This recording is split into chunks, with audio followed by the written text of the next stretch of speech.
आपका स्वागत है। आप देख रहे हैं खास खबर में। ब्रेक से पहले हम बात कर रहे थे भीड़ तंत्र और उसके द्वारा हत्या करने की जो घटनाएं हो रही हैं उसको लेकर के प्रधानमंत्री राष्ट्रपति चिंता जाहिर कर चुके हैं, लेकिन अमित शाह कह रहे हैं कि पूर्ववर्ती सरकार के वक्त ज्यादा हुई थी। चलिए, हमारा सवाल ये था कि घटना किसी भी सरकार के वक्त हो, लेकिन इसे रोकी जानी चाहिए और एक्शन लिया जाना चाहिए इतनी मजबूती के साथ है कि करने वाला घटना से पहले सोचे कि अंजाम क्या होता है कानून में हाथ लेने का। मुझे लगता है उसको डर का अभाव है। जो कानून का डर ऐसे भीड़ तंत्र में जो लोग कानून हाथ में लेते हैं उनके बीच होना चाहिए। अब हम बात करेंगे इलेक्टोरल बॉन्ड की। फाइनेंस बिल 2017 के जरिए गवर्नमेंट इलेक्टोरल बॉन्ड लेके आई है, जिसमें कोई भी कंपनी कितना भी चंदा दे सकती है, उस चंदे का कहीं जिक्र नहीं होगा। और सबसे बड़ी बात यह है कि ना कहीं उसको आप आरटीआई के जरिए ले सकते हैं और ना ही कोई राजनीतिक दल अपनी ऑडिट में कमीशन को बताने की जहमत करेगा। यानी कि आपकी ट्रांसपेरेंसी बिल्कुल फिर पैक होगी और राजनीतिक दलों को भी आरटीआई के दायरे में लेके आया जाना चाहिए, चुनावी चंदे को दायरे में लेके आया जाना चाहिए। वो दायरा इससे बाहर रहा। और सबसे मजेदार बात यह है कि मेरे साथ इस वक्त हमारे साथी भाजपा और कांग्रेस के नेता बैठे हुए हैं।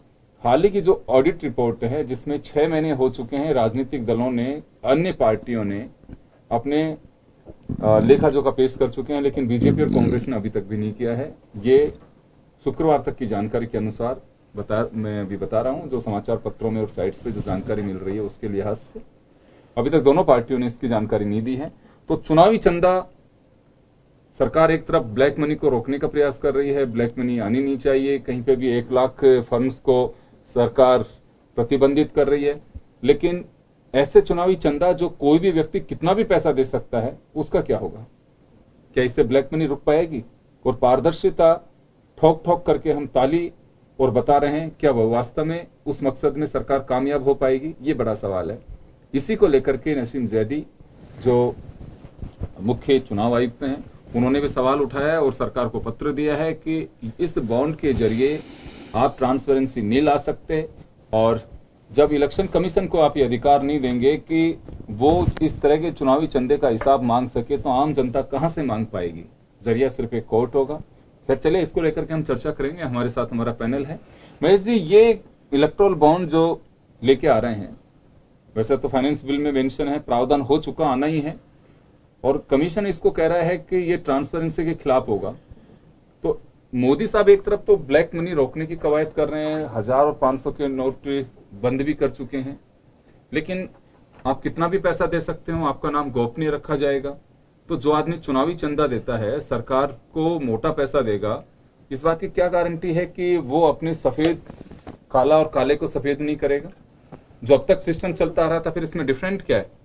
ये एक नए रूप में इसको पेश किया जा रहा है। कि एक बात है, बहुत अरसे पहले, अभी जब इस 2014 के बाद से लगातार विभिन्न दल ये बात कर रहे थे कि जो चुनाव का जो सिस्टम है हमारा, वो स्टेट फंड के रूप में, मतलब सरकार खर्चा दे चुनाव लड़ने के लिए सभी दलों का, जिससे कि पारदर्शिता बने। आश्चर्य तो इस बात का हो रहा है कि आम सामान्य व्यक्ति से लेकर के, चाहे वो आधार कार्ड हो, चाहे और कोई जो पैन कार्ड हो, चाहे किसी भी रूप में, मतलब जिस तरह के पाबंदियों से उसे गुजरना पड़ रहा है। और अब ये जो है जीएसटी के माध्यम से जिस तरह से जो किया जा रहा है, कारोबार को भी पारदर्शिता बनाया जा रहा, वहीं राजनीति एक क्षेत्र को क्यों एकदम स्वतंत्र रखने के लिए एक ये जो नए सिरे से प्रयास किया जा रहा है। मैं यहाँ इस समय चुनाव आयुक्त के जो उन्होंने जो आपत्ति जताई है पारदर्शिता के मामले में, तो इस पे मैं सहमत हूं। लोकतांत्रिक व्यवस्था में बहुत जरूरी है पारदर्शिता, संवेदनशीलता और अनुशासन। ये 3 महत्वपूर्ण है। इसमें आप बैकडोर एंट्री करवाना चाह रहे हैं कि जो ब्लैक मनी है वो इधर डाल दें, कमाने का जरिए। ये उसी तरह का उदाहरण बताया जा रहा है कि एक तरफ हम नोटबंदी के दौरान की बात कर रहे थे, नोटबंदी में एक आम आदमी परेशान हो रहा था और वहां नकदी के रूप में, मतलब नए नोट, मतलब क्या कहते हैं ना, पूरे के पूरे ब्रीफ केस पकड़े जा रहे थे। तो आखिर ये, मतलब क्या कहते हैं ना, इस तरह का आपकी नीति ऐसी होनी चाहिए कि आम जनता का एक विश्वास बने। इलेक्टोरल से जो बॉन्ड को आप लेकर के आ रहे हैं, इसका मकसद क्या है क्या ये इलेक्ट्रॉनिक बॉन्ड आम आदमी के फायदे के लिए आ रहा है या राजनीतिक दलों के? आप इलेक्ट्रॉनिक बॉन्ड लाइए, कोई दिक्कत नहीं है, लेकिन इसमें ये परफेक्शन ये होना चाहिए कि जनता को इसका लाभ होना मिले, क्योंकि जनता का जब पैसा जब जिससे चुनाव लड़ा जाता है तो जनता को क्या फायदा मिल रहा है? जनता अपनी चुनाव वो अपनी मतलब कहते हैं राज करने के लिए कोई चयन कर देती है, लेकिन जनता का क्या फायदा हुआ?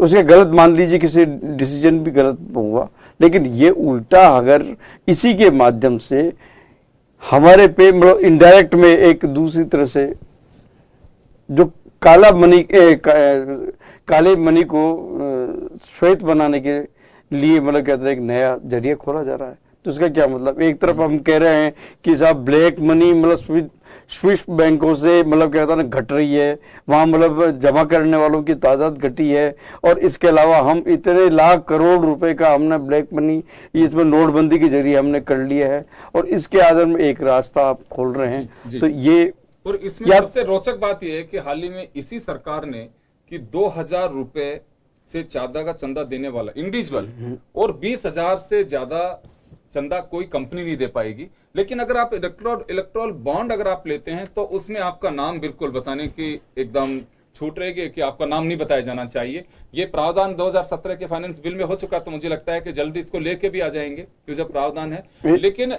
ये एक बात सही है कि सरकार दो काम कर रही है। एक तरफ तो कि मैं अगर चुनाव चंदा अगर किसी पार्टी को देता हूं तो मैं 2000 से ज्यादा नहीं दे सकता, और मेरी कंपनी अगर देना चाहती है तो 20,000 से ज्यादा नहीं दे सकती। लेकिन मैं अगर कोई इलेक्ट्रोल बॉन्ड अगर पार्टी के लिए खरीद रहा हूं तो उसके अंदर कितनी संपत्ति मेरे पास है वो मैं लगा सकता हूं, उसमें कोई रोक टोक नहीं है। सुशील जी, मैं आपके पास में आना चाहूंगा। आज हमारी इच्छा थी कि कानूनीविदों का पैनल बुलाया जाना चाहिए, और सौभाग्य है कि आप दोनों इस वक्त मौजूद हैं हमारे साथ में। दो बातें सामने आ रही हैं। एक तो आरटीआई के दायरे में लाने के लिए सारे राजनीतिक दल एकजुट थे, आप भी थे, ये भी थे, एक सुर में सुर थे, और उस वक्त इस बिल को बिल्कुल पर्सनल बिल भी लेकर के आया गया, लेकिन उसे पास नहीं होने दिया गया, और सबको यही कहा कि आरटी के दायरे में आ ही नहीं सकते, क्योंकि अब राजनीतिक दलों के हिसाब किताब और बहुत सारी चीजों का खर्चा वर्चा संभव नहीं है। लेकिन इलेक्ट्रोल जो बॉन्ड आ रहा है, प्रावधान हो चुका है फाइनेंस बिल में, जल्द आ भी जाएगा जब सरकार की नीयत है लेकर के आने की। 2000, 20,000 और इलेक्ट्रोल बॉन्ड में छूट है, तो ये समस्या पर एक आम जन के। देखिए योगेंद्र जी, जो भारतीय जनता पार्टी की सरकार जो है वो दिखाने के दांत इनके अलग हैं, खाने के अलग हैं। जिस तरह ये करप्शन को खत्म करने की बात करते हैं, जिस तरह इन्होंने नोटबंदी की बात की, जिस तरह जो भी अभी ये जीएसटी की लागू करने की बात की, और ये सारा काम कर रहे हैं, और अप्रत्यक्ष रूप से उसी चीज को बढ़ावा देने के लिए ये बॉन्ड का जो आइटम है, ये जो कंपनियां का कोई हिसाब किताब नहीं पूछा जाएगा, कोई जानकारी नहीं ली जाएगी, कितना भी चंदा दिया जा सकता है। तो कुल मिलाकर के ये जो कदम है ये भ्रष्टाचार को बढ़ाने वाला है, सरकार की नीतियों के खिलाफ है, और ये बॉन्ड उन्हीं पार्टियों के लिए खरीदे हैं जिनकी सरकार है। तो कुल मिलाकर सरकार जो है अपना 2 नंबर का पैसा इन उद्योगपतियों से बॉन्ड के जरिए कैश करेगी, और बॉन्ड के जरिए जो है इनसे चंदा लेगी, और वो जो इनको ये बेनिफिट दे रहे हैं, जब 10 लाख करोड़ से ज्यादा का इनका जो कर्जा जो इन्होंने कंस्ट्रक्ट कर दिया, इनका माफ कर दिया, और बेचारा गरीब किसान आत्महत्या कर रहा है, उसी को सुन नहीं रहा है, और बैक डोर से एक तरीके से रिश्वत लेने का तरीका इन्होंने ये निकाला है। चाहे जो चंदा सेट किसको देते हैं, वो जो कंपनियां जिसको देती है जिनकी सरकार है, और सरकार किनकी है, और बिल कौन ला रहा है। तो ये देश की जनता इसको समझ रही है कि बैक डोर से इन्होंने अपना पैसा कमाने का, पैसा लेने का तरीका इन्होंने निकाला है। जो मैं ये मानता हूं कि जो जेदी साहब ने जो सवाल उठाया है, निश्चित रूप से वो सही है। पारदर्शिता आनी चाहिए। जब 2000 रुपए से ज्यादा का चंदा दे व्यक्तिगत आदमी तो उसको दिखाना पड़ेगा, 20,000 से ज्यादा का चंदा कंपनी देगी तो उसको दिखाना पड़ेगा। और इसमें ऐसा है कि आप इसको पहुंच ही नहीं सकते, आउट ही नहीं कर सकते, बोर्ड में भी इसको जाहिर नहीं कर सकते, और 100% तक मतलब 7.2% से ज्यादा चंदा नहीं दे सकते थे लाभ का। अब 100% आप पूरा लाभ ही जो है बॉन्ड के रूप में दे सकते हैं किसी पार्टी को। तो ये जो स्थिति है ये बड़ी चिंताजनक है, और निश्चित रूप से ये जो फैसला लिया गया है ये मैं मानता हूं कि जो जनहित में आप जो जनता के बीच में जाके जो आपने बात की थी उसके बिल्कुल खिलाफ है। चलिए मनीष जी, बॉन्ड आपकी सरकार के वक्त आ रहा है, और अभी कांग्रेस का स्टेप तो क्या होगा, लेकिन सुशील शर्मा का कहना है कि जनता की भावनाओं के खिलाफ है, और इलेक्शन कमीशन भी नहीं चाहता है कि ये बॉन्ड आए, क्योंकि इससे ट्रांसपेरेंसी को बिल्कुल हम जिस मकसद से लेकर के आना चाह रहे हैं उसे ट्रांसपेरेंसी तो हो ही नहीं पाएगी। आप जब इलेक्शन कमीशन को ही बताना उचित नहीं समझे कि तो आम जन को जानने का अधिकार होना चाहिए इसमें। और अभी बीजेपी के बड़ी जोरदार बात है कि इसमें सीधी सी बात है कि ये खरीदे तो पैसे से ही जाएंगे, पैसे अकाउंट से आएंगे, कैश से तो हो ही नहीं सकता। अकाउंट्स में से जब डेबिट एंट्री होगी तो क्रेडिट एंट्री भी होती है। मैं ये नहीं समझ पा रहा हूं कि इतनी सी बात भी समझ में नहीं आ रही है। जिस सरकार ने शुचिता के लिए कमर कसी हुई है और एक एक बात का, यहां तक कि आज आपने देखा कितनी फर्जी कंपनियां एनरोल की गई है कि ये सब फर्जी है, यहाँ सब किया गया, डिमोनेटाइजेशन लाया गया, 20,000 तक का चंदा बंद कर दिया गया। तो ये जो समझ का अभाव मैं समझता हूं, खाली जिन कंपनियों ने जे बॉन्ड खरीदने हैं वो उनके खाते से पैसा जाएगा और उनके बॉन्ड एसेट्स में दिखाए जाएंगे। तो मैं आपको ये कहना चाहता हूं कि एक तो ये काला धन नहीं होगा, अल्टीमेटली ये decision power board of directors को होगी कि वो कितने बॉन्ड्स खरीदते हैं। इतना ज्यादा लीगलाइजेशन हुआ है, केवल एक सूचना के नाम पे जो हल्ला हो रहा है। मनीष जी, एक सवाल मेरा ये, आपने सही कहा कि कैश से जरा, क्योंकि इसमें ई पेमेंट और चेक का भी प्रावधान रखा हुआ है, तो अकाउंट में तो दिखाना ही पड़ेगा ना। सुनिए सर, सुनिए, लेकिन हर चीज का जब आप इसमें ये प्रावधान क्यों डाल रहे हैं कि जो राजनीतिक दल है को इलेक्शन कमीशन को भी नहीं बताएंगे कि इस पार्टी का चंदा चेक के जरिए इस इलेक्टोरल बॉन्ड को खरीदने में कितना पैसा है? इसमें आपत्ति कहां है? अगर आप तो इसमें तो जानकारी देने से फ्री है, इलेक्शन कमीशन जानकारी देने से फ्री है, जानकारी देने के लिए देने जरूरी नहीं है। सुशील जी, इलेक्शन कमीशन एक एक व्यक्ति के अकाउंट चेक नहीं करेगा, आप भी नहीं करेंगे, मैं भी नहीं कर सकता। किस व्यक्ति ने कितना ट्रांसफर कर दिया, वो चाहे ओरिजिनल चाहे चेक के जरिए ही दो,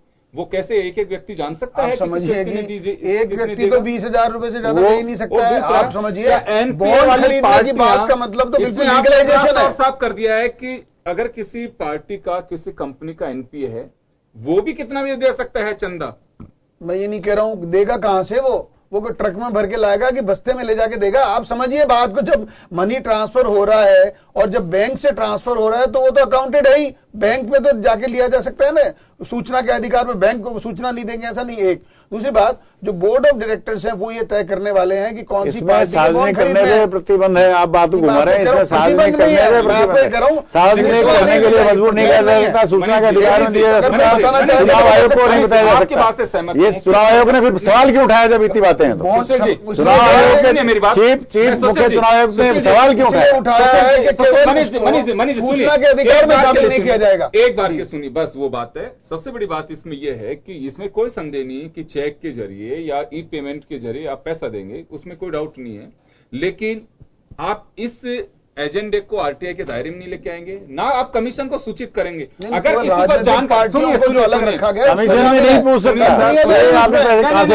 अगर जानकारी, अगर किसी को, मनीष पारिक साहब को अगर जानकारी चाहिए कि बीजेपी झारखंड को कितना पैसा मिला, वो आप कोर्ट में जाना होगा आपको। वो तो जाइए, कोई बात नहीं। मैं दूसरी बात कह रहा हूं कि जो अवैध है ही नहीं, कंपनी का पैसा है, जनता का पैसा, वो अवैध है ही नहीं। बाकायदा मॉनिटरी एस्पेक्ट में बॉन्ड खरीदे जा रहे हैं, उनका अपना डिसीजन है। जैसे कि आप देखेंगे कि एमडी को कितनी तनख्वाह देनी है ये भी बोर्ड तय करता है, जनता का पैसा होता है, तय वो करते हैं। अल्टीमेटली ये एक स्वाभाविक व्यापार का तरीका होता है, उनका अपना बिजनेस डीड है, वो जिस तरह से करते हैं। एक दूसरी बात, एटीजी का बेनिफिट कोई है ही नहीं, तो ये तो हो नहीं सकता है कि आप उसमें इनकम टैक्स का लाभ ले लेंगे, कोई उनको ज्यादा लाभ दे दिया जाएगा, वो भी नहीं होगा। वो तो पैसा दे रहे हैं। नीतियां की जहां तक बात है, उनका इससे कोई रिलेशन नहीं है। तो मैं ये समझता हूं धीरे धीरे ये स्पष्ट हो जाएगा। अभी तक जो ये बादल छाए हुए हैं बादल के, पेमेंट दूर होंगे, पेमेंट होगा। वही मैं कह रहा हूं, जब 2 नंबर का पैसा बैंक में हो ही नहीं सकता है। जब बैंक से पैसा आ रहा है तो वो 1 नंबर का है, और उससे बॉन्ड खरीदे जा रहे हैं वो 1 नंबर के हैं, तो फिर 2 नंबर का काम कौन सा हो रहा है? ये समझने की बात केवल फेर है। बड़ी बात यह केवल सूचना के अधिकार पे जो संघर्ष राजनीतिक दलों ने किया था कि इलेक्शन कमीशन के आधार पर गैर वाजिब चीजें जिनकी कोई आवश्यकता नहीं है उन पर बात की जाती है, या केवल शंका समाधान होता है, उस पर दृढ़ रहा गया है। भी होता रहा है, चंदे का खुलासा होता रहा है। अब वो तो अभी भी होगा, पार्टी चाहेगी तो बता देगी, इसमें क्या हो गया? हम तो पार्टी कार्यकर्ताओं से लेती है। कमीशन का ऑब्जेक्शन यही है, कमीशन का ऑब्जेक्शन ये है कि जब ट्रांसपेरेंसी की बात कर रही है सरकार, पार्टियां कर रही हैं, तो इसमें आपत्ति क्या है? यकीन मानिए, आप यकीन मानिए, जिस तरह से सभी सांसद, मंत्री, सरकार के नुमाइंदे, अफसर अपनी आय को बाहर शो करते हैं, उनको ऑनलाइन पे दिखाना पड़ता है, पार्टियां भी ऐसा करेगी। ये तो बात पक्की बात है। अगर पार्टी मजबूर नहीं होती है तो नहीं करती है, लेकिन स्वेच्छा से तो कर सकती है। इसलिए इस बारे में जितनी भी आशंकाएं हैं वो कुछ दिनों में स्वतः ही दूर हो जाएगी। मैं जी आपके पास में आऊंगा। देखिए, अपने बयान है, अपना अपना बचाव है, अपने अपना एजेंडा है। मेरा सवाल सिर्फ इतना सा है कि इलेक्शन कमीशन का जो ऑब्जेक्शन है ये है कि एक तरफ तो ट्रांसपेरेंसी की बात है। ट्रांसपेरेंसी कब होगी कि जब सिर्फ चीजों को आप ट्रांसपेरेंट करेंगे कि इतना पैसा हमारे पास में है, इतना बोमाराम से आया, इतना फलानी कंपनी से आया है, तो वो जो चंदा की जानकारी अब इस प्रावधान के अंदर फाइनेंस बिल में जो प्रावधान है उसमें यह कि अगर आपको जानकारी चाहिए तो आपको कोर्ट का दरवाजा खटखटाना पड़ेगा। आप आरटीआई के जरिए नहीं लेंगे, आप कमीशन से नहीं ले सकते क्योंकि कमीशन आरटीआई के दायरे में है। अगर कमीशन को अगर जानकारी मिलती है तो आरटीआई के जरिए आप ले सकते हैं। तो उस एक गैप कर दिया गया और वहां पे कोर्ट के जरिए आप ले सकते हैं। मनीष पारिक साहब की बात से मैं सहमत हूं कि ये काला धन कैसे होगा, नहीं सब्सटेंशियल कोई हो ना बात तो उसको कोर्ट में उठाई जाती है, लेकिन जो हो हल्ला करने के लिए खाली आरटीआई के नाम पे दंगे कराए जा रहे हैं वो गलत बात है। इसलिए उसको रोकने के लिए कांग्रेस का भी ऑब्जेक्शन है, इलेक्शन कमीशन का ऑब्जेक्शन ये है कि इसको कोर्ट के दायरे में क्यों लेकर के आ रहे हैं, सीधा कमीशन को बताया जाना चाहिए। सब्सटेंशियल है ना, कोर्ट में तो बिना गवाह सबूत के जाएगा नहीं आदमी। अब यहाँ बैठा बैठा पत्थर फेंकते हैं खाली। आपसे जानना चाहता हूं मैं इसे, एक ये बात ये इसमें है कि आम आदमी को क्या फायदा है, इसे फायदा किसको है? दो जने जो मुख्य रूप से दिखाई दे रहे हैं, जिसको पेमेंट या तो राजनीतिक दल को फायदा मिल रहा है और या जो कंपनी है वो जो जितना बड़ा बॉन्ड किस पे लेगी वो उसमें उसको फायदा है। सवाल यह है कि आम जनता, जितने भी बॉन्ड वगैरह जो इशू हुए हैं अब तक का है, उसमें आम जनता को क्या है? अगर किसी ने मान लीजिए मैं ही हूं, मेरे को आपने 2000 की लिमिट में कर दिया, तो 2000 का जो लिमिट है वो बिल्कुल वो तो बिल्कुल सामने जाहिर होगा। लेकिन बाकी ये लोग जो अप्रत्यक्ष रूप से जो है काले धन को बढ़ावा देने के लिए उस साइड में आ रहे हैं, तो या तो इसके लिए एक सबसे बड़ी बात यह है कि अगर चुनाव आयोग से ही कहा जाए कि आप की तरफ से ये बॉन्ड होगा, क्योंकि उस बॉन्ड के अंदर खर्चा वो वहन करेगा, ये राजनीतिक दल इंडिविजुअल नहीं करें, बल्कि वो जो बॉन्ड आए वो चुनाव आयोग के पास जमा होने चाहिए और वो उसके आधार पे ही चुनाव का पूरा जो जितना खर्चा होता है वो बियर करे। नहीं देखिए, मेरे अपने खुद के राय इसमें सबसे बड़ी बात यह है कि जो पारिक साहब ने जवाब दिया घुमा फिरा के, इसमें जो सबसे बड़ी बात जो होने वाली है कि कोई भी सेठ या कोई भी उद्योगपति 2 रुपए जब देता है जब उसके 100 रुपए का लाभ होता है।